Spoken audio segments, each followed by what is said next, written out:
All right, guys, bear with me. The Unichip is coming. I done told you. I think pretty much everything I've said I'm going to do, I did do.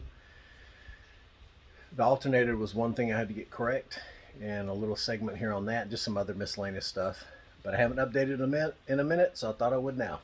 All right, so I finally got this thing done. Took the door panel back off, which wasn't too hard.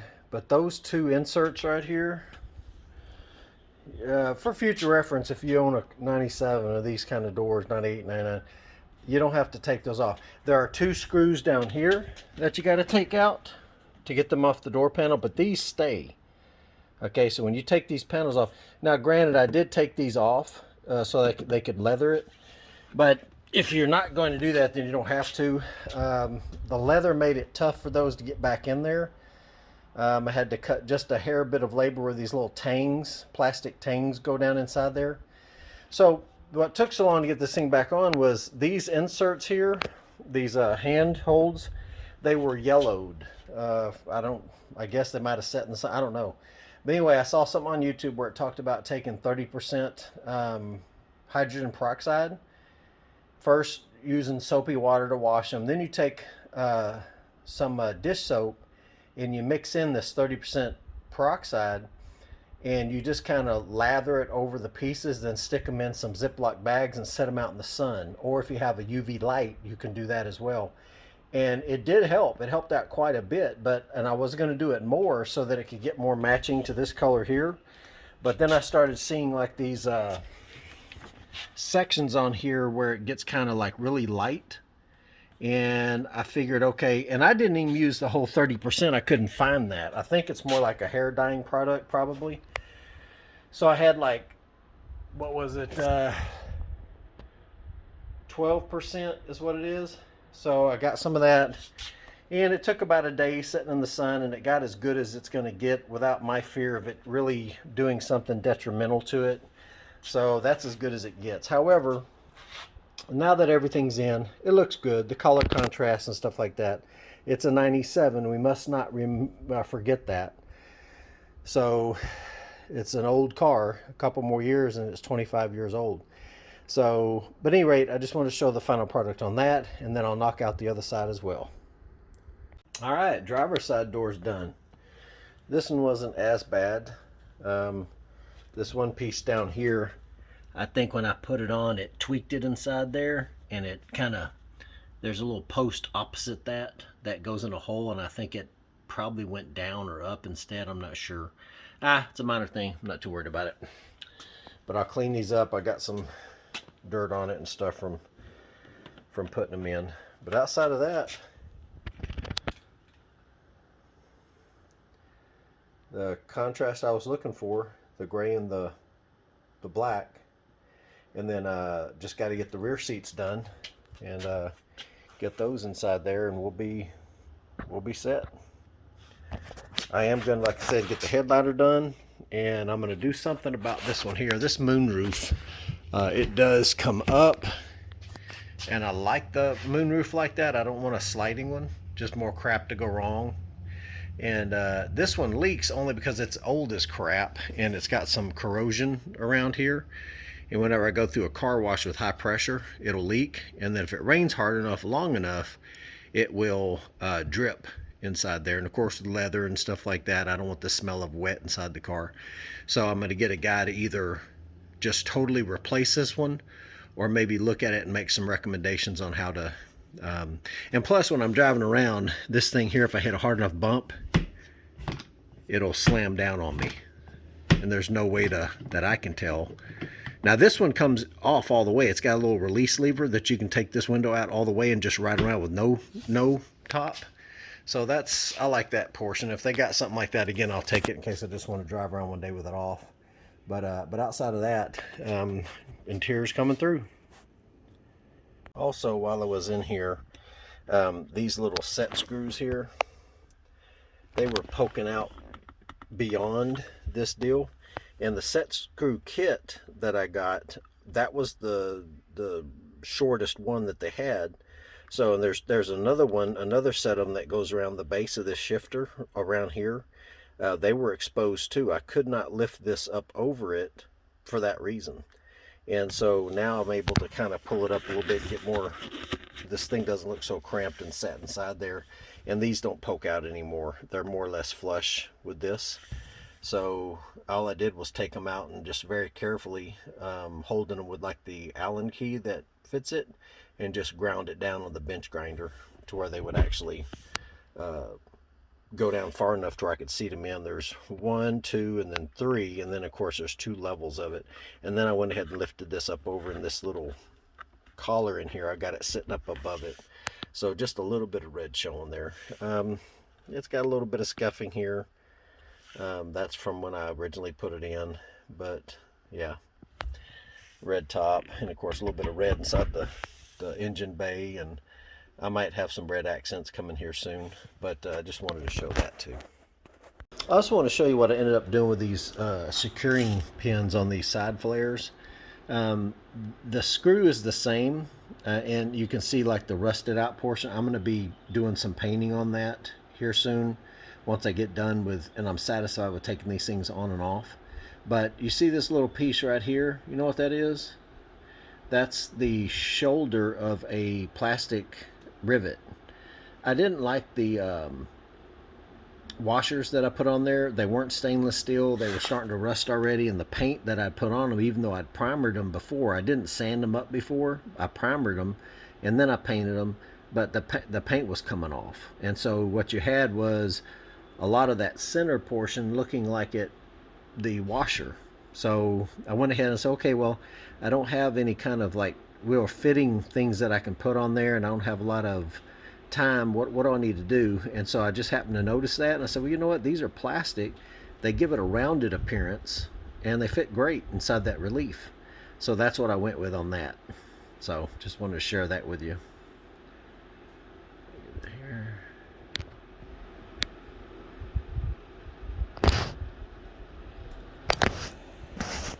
There we go. There we go. There we go. There. Anyway, that's what I did. Finally got the right seal that I think's gonna work. It's got the double-sided tape on it, and of course it's wide enough. So if we go over here to this joint, it should stick on there pretty good. Like, I'm gonna put it right in the center like that, and with the sides here, if you look at the very center of it, it's got like a little T portion that'll go in between the joint. So this ought to work pretty good. It'll clean it up, make it look better at least. And I don't even have to put because remember, if I ever take the bumper off here, I'm gonna want to basically be able to take that portion off with it. I mean, it'd be an easy enough thing, I guess, to separate it there. Who knows? You know me, I'll say something this video and not do it next. So anyway, it'll go in between there. That's much thicker, much wider seal than that, and that should fix it up pretty good. I think it'll look good with that on there once it's up. All right, I think I got my oil leak figured out back here. Let me just set this down like that. Give me a little bit of... So what I'm finding is this doesn't leak when the car's running and I'm revving it and all this stuff. I can drive it, come back, and there's no oil. And then I'll come out here maybe the next day or so and I'll find some oil down here on the ground, and it'll be like a drip that's kind of migrated over to here. It's just sitting here waiting to drop, and it's coming from here. You can see a little bit of it right there. So I pulled that pipe, that discharge pipe right there. There's no oil in there whatsoever. I pulled this filter off, and when I had it off, I cleaned this filter, by the way. I'll come back to that in a second. And I didn't see any oil there either. There's no oil getting into, I'm not seeing oil blow out of my exhaust as I'm getting on it. Nothing like that. And so I thought at first maybe this check valve or whatnot. See, the check valve on here, once the oil flows this way and I turn the car off and that pump over there stops sucking, Of course, whatever was in this line from here to that pump is going to start to gravity feed back down this way, and that's what that check valve is supposed to stop. However, there from the top there, I think I have a check valve up there. I'm not sure, but what I am sure about is I think what's happening is the alternator on this car, it's the stock, I think it's a 90 amp, and I've got a high volume fuel pump, I've got that oil return pump, I've got the amplifiers for the stereo, all that stuff, and I've got an underdrive pulley on the alternator. So at night, if I'm just listening to the radio alone, the headlights are dimming every time the bass hits and stuff like that. So I started thinking, oh, I need a capacitor or something like that. Well, I think what's happening is now the people that make that Sparta return oil pump, they do say that you have to have a constant 12 volts. So if it's getting below that, that pump is not spinning hard enough or fast enough to get that oil completely vacated out of there, and it's leaking back into there. So I've ordered an upgraded alternator. So I want to keep the underdrive pulley on there, but the guy said that the stock Saturn's is 90 amp and this one is at like full throttle, I think he said. And his upgraded alternator, it's from Power Master. The part number is 48114 and it's 140 amps, and he said his is 90 at idle. So it ought to help me out quite a bit to get the power I need to turn that pump so that it vacates it all the way. Short of that, I could end up putting in like a turbo timer, and you know, when I turn the car off, just run that pump, instead of obviously running the engine, I can just have that pump running for 30 seconds or something to vacate that line. So that's a possibility too, but I think the alternator is going to fix it for me. So anyway, I found my leak on that. As far as this air filter goes, after only about 500 miles, it was pretty filthy. Yeah, duh. I mean, it's back here behind the tire. So remember I said I was thinking about building that little chamber to kind of hide it. I'm going to go ahead and do that. I'm just going to make a shield that's going to be more or less a box with an open end on it back here, so that it doesn't hurt the volume of air that I need to suck in to the turbo. It just keeps whatever's coming this way, it keeps it going that way for the most part.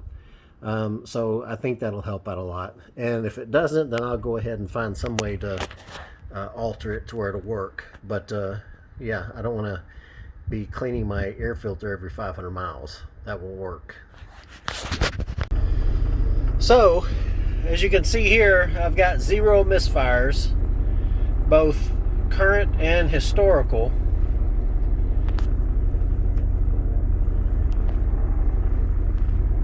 Coolant temperature's up to 212. The fan will cut on here in a little bit.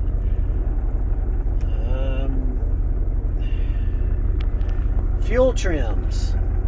Look at the short term. 21, 22, 23, obviously. Long term's 21.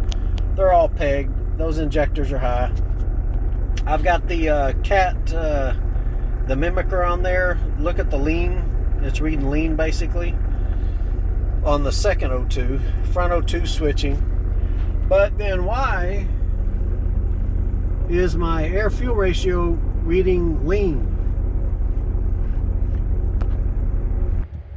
Well, the first thought is maybe the O2 sensor is bad. And so I got, this is the one I just replaced. This is the old one. And I looked at this tip, and you can see how one side, of course it must have grabbed some threads there as it was coming out, but you can see it's got like one side has the rusty look to it, and the other side has like a little bit darker right there. And you can almost see it best on that dome right there. Let's see. Get this thing to focus here. So this O2 was in there with the old T25 kit, and it's been in there ever since with this one. I figured just a bad O2. By the way, if you get a PLX DM5 wideband sensor, this is the AC Delco replacement sensor for it. 213-1572, and the GM number is 1257-5657. That's an exact replacement. Okay, so don't buy your O2 sensors directly from them. Find it as cheap as you can elsewhere. And also, you could probably use a Denso or something like that. Any number that crosses with O2 sensor would be okay. But after I put the O2 in there, it started out okay. It was reading, you know, because this is a heated sensor. It's going to start reading pretty much immediately. And it was reading 14, 13, 12, you know, because it's rich on startup. And then it started migrating back up towards lean. And then it pegged out, you know, LEA, that's as lean as you get with that sensor. Well, to help those out there that are challenged like I am, the whole reason this sensor is reading lean is because exhaust, although, you know, people think, you know, it's air being pushed out the engine, and it is. If you've ever put your hand up against a tailpipe and you feel it puffing, right? It's puffing. Puff, puff, puff, puff, puff, puff, puff, puff, puff, puff, puff, puff. You can feel it puffing on your hand, but that portion of that feeling where you don't feel a puff, in other words, in between the puffs, it's actually sucking back in. It creates what they call reversion. And since this sensor is located so close to this exhaust leak, it's going to read lean because it's drawing in air right there on those reversion pulses, and it's picking up that air. And so that's why it was reading lean, because it's got more air than what should be there, and that's why it's showing lean. So we get that fixed and we'll be back in business. So chances are this sensor wasn't bad, but for the cost of that replacement sensor and the fact, like I said, this is the one that's been in there for pretty much forever, I went ahead and changed it out. Or I changed it out and found out I was wrong in changing it out, but still it needed to be changed out anyway. Get a fresh sensor in there. And so yeah.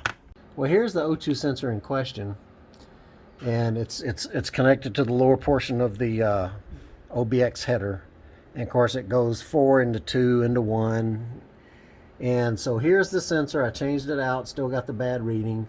And I didn't tell any, you guys hadn't had a chance to actually, but I haven't been able to build boost.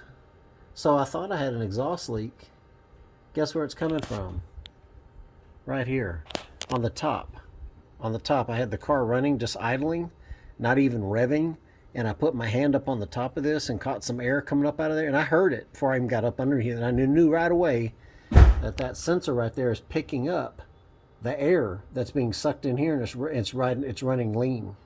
So that's why that sensor was showing lean when it really wasn't. Because I pulled up I have a scan tool, like I think it's Innova is the name of it. And just to verify and not trust the Torque Pro app, and I verified that my fuel trim, short-term fuel trim, is rich. So if it's rich, it can't be lean. And so I thought that sensor was bad, so that's why I changed it.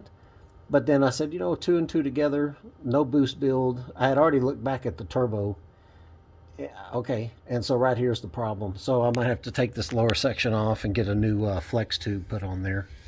And it probably failed because how stiff this whole pipe section is down here. That's probably why. So like I'd said in the previous video, I was going to remedy that. I don't like how stiff it is, and so I will. And I did want to tell you guys, remember, I don't know if you know, but it's common knowledge on the stock Saturns that they have this brace right here on the first portion of the header, and it's bracketed to the block. And the reason for that is this up here moves with the engine, and then the flex tube is responsible for any movement back behind that. Because what would happen in the older days, the hot shot headers and all those that came out sometime back for the Saturns, they were cracking, and that was the main problem. Nobody, because hot shot did not provide a bracket section for you to re-affix it to the block, and so you had a lot of movement back down here, and that was what was cracking the welds on the hot shot headers. And so in order to stave that off from this OBX, which I'm sure there's not much quality difference between the old hot shot and this OBX, that's why I did that. But of course, now with my setup, it's just real stiff piping going all the way back, and that's probably what took that out. So I'll get that fixed and build boost again and have my lean condition fixed, and Bob's your uncle. Alright guys, so the new alternator is on. Just go over some quick things. Now naturally this is not the new one, this is the one that I took off. And so I just keep all this stuff together. This is the original fan.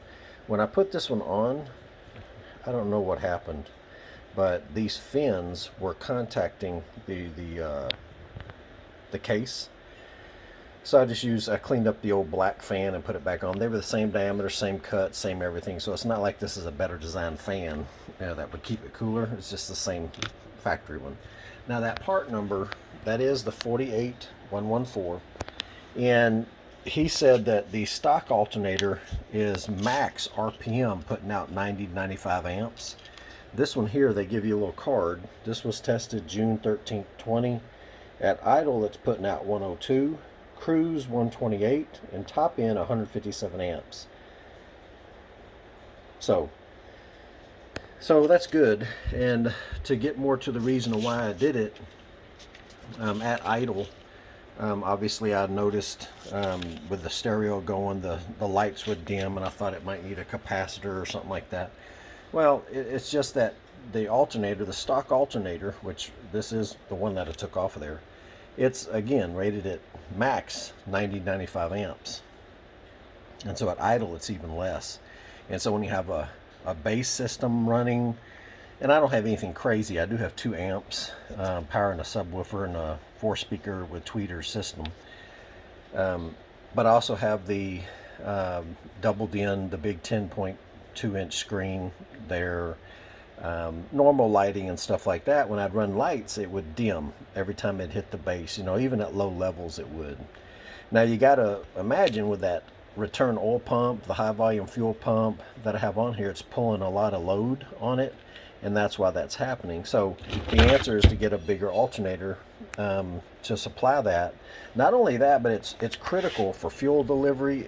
And we talked about the oil pump being able to return the oil, and why we might have that seepage there at the case half, or where the case is at for the turbo. So hopefully that's all fixed. I don't think I have an issue, because like I said, I'm not blowing smoke, I'm not feeding oil forward out of the compressor housing, so it's just pretty much setting. It's not leaking while it's running, it's only leaking while it's setting, and it's a couple drips. So hopefully we fix that. But wanted to go over this a little bit. No matter what you do, you probably ain't going to have an underdrive pulley. Those things are hard to come by. So this is the stock pulley it comes with. If you look in there, you'll see that bushing that separates the pulley itself and the fan. I noticed, just fitting this thing on there, I noticed that it was sitting too far out, and it might mess with the alignment of the belt for the rest of your pulleys. But another reason not to use it is this has more ribs than the stock pulleys do. So if you don't have an underdrive pulley like I do, then just swap over your old pulley onto that one. This alternator, apparently, from what I was talking with the gentleman, I don't know, I think it fits on older Camaros and things like that. They call it a swing type. You have that one bolt that passes through the length of the shelf on the block, and then you got the one securing point up here. Everything is exactly the same. The one thing, the change is that it comes with this smaller, I don't know if it's a splash shield or something, but it's a pretty small piece. So I just popped that one off and put this one on from the old one, just to protect it a little bit more. It doesn't look like it hurts cooling or anything. There's an opening there for it to get air in there. But it does have the same plug, same location. It's got, instead of this type of lug, it's got like a 90-degree lug, much stronger. The one thing you're going to want to do is they strongly recommend, and I'll show you, if you look at the schematic, they want you to ground the shell of the alternator on the engine. But then they go on to say, if you'll read here, alternator ground, many mounting brackets are powder coated or clear coated, painted or plated. The alternator will not ground properly without a ground wire from the alternator. Well, if you have a factory Saturn without a painted block or something like that, the way that this thing mounts on there, as you know, it's just mounted to bare aluminum. So you got this and, just this other bolt hole for mounting. So you're grounded. You don't got to worry about grounding it. But if you wanted to do a little bit extra grounding, this hole right here is threaded and you can ground it off of that. Short of that, the only thing they caution you on as well is from this post here, this goes over to your starter post where the other wire that goes up to your battery is lugged at. They want you to run at least a 6-gauge wire from here over to the starter, and you can buy them. I think the shortest one I got was 5 foot, but they came pre-terminated. I didn't feel like going down to O'Reilly's and getting another eyelet, cutting it to size, crimping it and all that stuff, so I just rolled up what I didn't use, tucked it away. But it goes, now usually this thing's called the fusible link, and it's nothing more than a wire that goes from this lug over to the other side, and it's designed to act like a fuse. It will actually burn through. And for this mounts here like that, and it has a boot on it, and then this one goes over to that post on your starter. And that wire right there, once it gets too much through it, it acts like a fuse, so they call it a fusible link. So this wire will burn up. When I was working at Saturn as a service advisor, I only saw that happen one time. And I don't remember, was it because the guy jumped it off wrong, or I don't know. But it was only once. And and all the Saturns I've owned and ran and all that good stuff had stereo systems hooked up to them. This never failed. Okay. The reason I tell you that is because if you look at the schematic, they want you to run from the starter post up to that lug right there, and then of course this connection here does go over to the battery on the starter. Okay, so it goes from here up to the battery, and then that wire connects to the alternator lug. So run the 6-gauge wire just to make sure you've got that, because my concern is if you continue to run this, I don't know if this is going to burn up or not. That wire is pretty thin for the amperage it's going to be trying to cover. So, and plus they recommend you do it. If you want any kind of warranty, then you got to have it. But anyway, outside of that, it gives you some guidance on fully charged batteries. Don't exceed 18,000 alternator, blah blah blah. But anyway, that's the main gist of it, is to make sure that you upgrade that wire from here. Go ahead and ditch that fusible link. And again, that part number, it's 48114. And you can see here max idle. If you look, it's 12-volt output. Maximum idle is 95 amps. Or max is 140, and at idle it's 95. And of course they do test it, and the testing turned out better in both regards, at idle and top end, for what they rated it for. So it does fit. It fits perfectly. So it will work on your Saturn if you want to upgrade it, because you got a stereo system, or like me, you got the system set up on here with the pumps and all that. But it will definitely work. One thing I'm going to do while I'm doing all this other stuff, this little crap, before I get the Unichip on, I'm going to go ahead. I got the front here off. This intercooler here, I think it measures like 5 inches, believe it or not. And if you've watched before, I was running this Mitsubishi T25 Turbo, and the stock intercooler was a box that was basically over here behind the fascia, and it worked perfect. I mean, but the face of that thing, the usable core of it was probably only about from here over, and it was a little bit thicker than this as far as how deep it was. And so for 10 pounds, and the factory setting was 10, and I think it got up to 12 with the factory boost controller on there. So you figure, okay, it's designed for 12 psi, and it did great. I did run 12 psi on it, no problem. So when I went this route, I went ahead and went with a more conventional intercooler. So we got all this width here, but the deep on this here, well, I guess it's standard for what intercoolers are. But again, I figure, okay, I'm going to go ahead and just get a little bit bigger one for when I go to 15 psi. and and it's front mount, so it's getting the full flow going through there. But one thing, if it's thicker and I'm running AC, I want the condenser to be able to get as much air as it can, and the radiator after that, naturally. So what I did was I went ahead and opted to just upgrade this intercooler with one that's a little bit wider by 2 inches, or deep, or longer by 2 inches.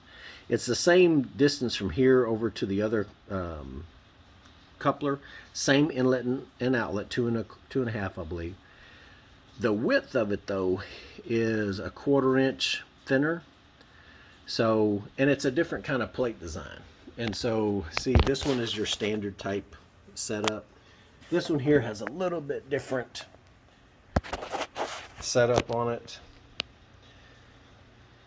compared to that one. And so, like I said, it's about 2 inches deeper. So we're going to have more of a surface area here as the air washes across it. But it is thinner from the top. Now the big thing that's really going to make the power difference here is it's a Sport JDM. Okay, and if you know intercoolers, you know that Sport JDM will give you, will give you tons more horsepower. Yeah, man. So of course it don't mean anything. I don't know why they feel the need to put these things on there and call it JDM, and I know it probably helps them sell stuff to people that don't know any better, but it's just something that I'm like, man, I don't know why you have it's on the top and the bottom, and you're not going to see it anyway once it's mounted on here. But anyway, so yeah, I'm gonna change this out. Hopefully I get a little bit better cooling. I'll let you know. And of course, as usual, some fins are damaged a little bit getting out of the box and getting here, but that's all right. And as you can see, this is it sitting on the bench. It is definitely taller, and it is the same length, same inlet and outlet for the silicone couplers and stuff, so that's good. It's got 2 mounting points instead of the 3, so of course if I'm going to center this, it's got to be, I got to drill more holes, no big deal. Alright, there it is, mounted. The odd thing is, this one, the old one, feels heavier than the new one does. Strange. It is heavier, I know it is. It feels that heavy. That's I don't know why. But anyway, there it is mounted. And there we are, back on. So again, it's not a massive change. Like I said, just 2 inches lower. But I like the plate design on there, and it is lighter. That's strange. But yeah, and like I said, air will get through there easier now that it's not as wide or thick, I guess you can say, deep. But I got it positioned just right where the hoses lined right back up on it, and so we're all good to go. The other thing that I have to mention is, without showing you because now it's heated up, is the air-fuel ratio gauge. Now that I have the leak at that flex tube, of course, I might have explained to you prior, I was getting a lean reading from there. I thought it was the sensor. Got up underneath there, changed the sensor out, and it was still the same. But come to find out, it's that flex tube leaking right there where the wideband sensor is located. Makes sense. However, I noticed this time after I started it with the alternator, when I put it in there, within, I would say, on cold start, when I was trying to figure out what was going on, that air-fuel ratio, it would start out rich for probably 20 seconds, and then it would start heading straight towards lean, okay? And then it would actually display the letters LEA, which is as lean as that thing is going to read numerically. So I got the O2 sensor swapped out, did it again, verified it, same thing happened, then that's when I found the flex tube leak. Well, I haven't fixed that yet. So what I did was put the alternator on, come in here and start it. I wanted to see if the lights dimmed with stereo and all this stuff. We're all good to go on that. But what I noticed was it took a much longer time for that air-fuel ratio to go full lean. It idled here probably about 5 minutes without going lean all the way. It hovered at 17, 18 and all that. And then finally went LEA. But what does that tell me? It tells me that the fuel injectors, the pump, prior to the alternator being replaced, it was doing all it could with the volts it was getting, and it was not spraying enough fuel. So now I've got that situation corrected. My injectors, they're spraying more fuel at idle, which again, it proved that, you know, it's happening because it took a much longer time for it to finally go lean. So that's pretty impressive. I like that. And that tells me that, you know, here all along, even at full throttle, I was probably starving myself of a little fuel. And here I am about to change all that with the Unichip and all that. And, you know, to be honest with you, that was another reason I did it, because I'll be putting the Unichip on here soon, and I need a good voltage run to make sure everything's, you know, acting like it should. So just another note on that.